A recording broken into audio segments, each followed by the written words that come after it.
వదిన వచ్చారా? Thank you. నాకేం చేయాలో అర్థం కావట్లేదు. వినోద్ ఏమన్నాడు?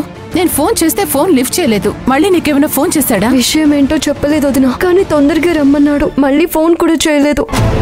ఇప్పుడు ఎలాగూ మీరు వచ్చేసారు కదా, నేను వెళ్ళి కనుక్కుంటాను. పద, నేను వస్తాను. మనిద్దరం కలిసి వెళ్దాం. ఈ రేషన్ ఇంకోసారి తీసుకుందాం. అయినా అసలు ఇంట్లో బియ్యమే లేనట్టుగా ఇక్కడ నిలబడ్డం కరెక్ట్ కాదు. పద.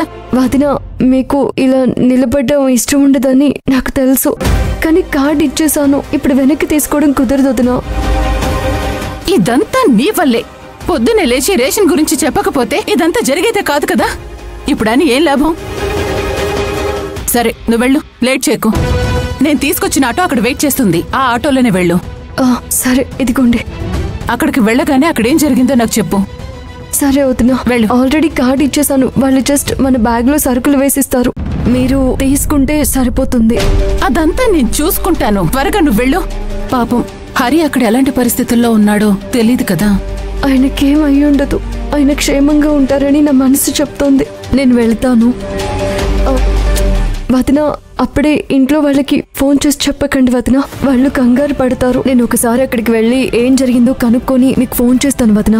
నేను ఆ ఇంటి పెద్ద కూతుర్ని. నాకు బుద్ధి జ్ఞానం రెండూ ఉన్నాయి. నువ్వు బయలుదేరు, వెళ్ళు.